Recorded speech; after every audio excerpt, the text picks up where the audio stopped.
First of all, it's a delight to be celebrating this Mass with the Catholic Women Club of Springfield. It's a wonderful representation of our leaders here, of our leader in the feminine genius, as John Paul II said. St. Ignatius Loyola, nearly 500 years ago, wrote a spiritual masterpiece called the Spiritual Exercises. And it was intended as a retreat, a 4-week retreat for his Jesuits as they entered into the life of the Society of Jesus. And one of the meditations was called the Meditation on the Two Standards, or rather two flags. And he asks the retreatant to picture an enormous battlefield.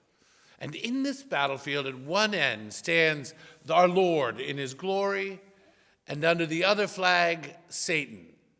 And he said, first picture Satan and all the evil, ugly demons, demons of war and human trafficking, demons of hatred, demons of all sorts, of lust. And if you stop and you just try to imagine the scariest, ugliest thing you could picture, it wouldn't even be that. That's how ugly and horrible Satan is. And then he says, imagine the other side where our Lord is in glory and all his army surrounds him. The angels, the saints, the apostles. And this is the image that we hear in this second of the Lord, the sort of army of the Lord, if you will, in the book of Revelation.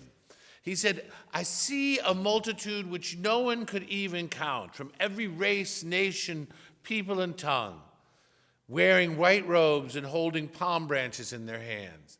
What we see is the vision of all those saints in glory. We see the martyrs from all the apostles who gave them their lives all the way through the centuries to people like Thomas of Becket or saints like Maria Goretti and Maximilian Kolbe. And then we see all those others who have done the good works, from Mother Teresa, St. John Paul II, all the way back to St. Catherine Labouré and John Vianney, St. Thomas Aquinas. You see this, what the army of the Lord looks like.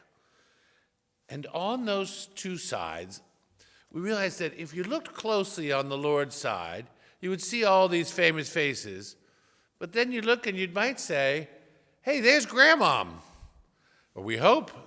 Or you say, look at those ladies, they weren't famous, but they loved their family and took care of them in a beautiful way. On this Mother's Day, I think we would see a lot of moms in the army of the Lord in glory, who glorified God through the simplest acts of love and kindness, of forgiveness and healing, of fidelity to the faith and to their families. And that's what we celebrate this day. That the way of heaven could be made in a famous way like Mother Teresa, but if all of us ended up in a ghetto in Calcutta, it'd be a pretty crowded ghetto. Rather, in each of the fields of our own lives, this is where we're asked to sow. To not necessarily do great things, but to do regular things with great love. So it's in how our smallest interactions is where our holiness is found. To be on the side of the Lord's army. Because you can't have one foot in one and one foot in the other. You can't say, well, really, I'm going to be on the Lord's team, but I also like to gossip and I want to tell these stories before I do. Not an option. That's like saying, a sin is sin. Different levels, but you might want to say, oh, I want to be on the Lord's team, but first I'm going to kill this person. No, it doesn't work that way. You have to hate sin no matter how big or how small it is, and to wake up every day and say, Lord, let me be in your army this day. Let me be bringing your glory, your love, because the power of faith, hope, and love are more powerful than anything that the devil can dish out.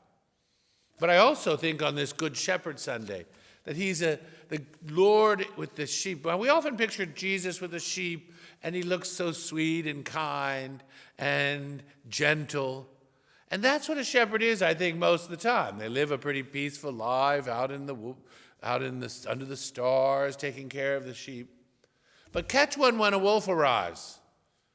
Suddenly that staff, which calls back the stick with the curve on the end, the shepherd's staff, isn't just used for calling back the lost one. It becomes a fierce weapon to get the evil one away, to protect. And that's what also we need to do, to stand up bravely for especially those most vulnerable, those in the unborn. Now we're about to have legislation for physician-assisted suicide. We need to stand up against those acts of predatory murder. That's what we have to do. We're called not just to be gentle, but to be fierce. The army of God is made up with lots of people that look a lot like you and me. We just want to make sure we're one of them by bringing great love into everyday, ordinary experiences, but also great fierceness when we need to stand up for Christ and his gospel. Praise be Jesus Christ, now and forever.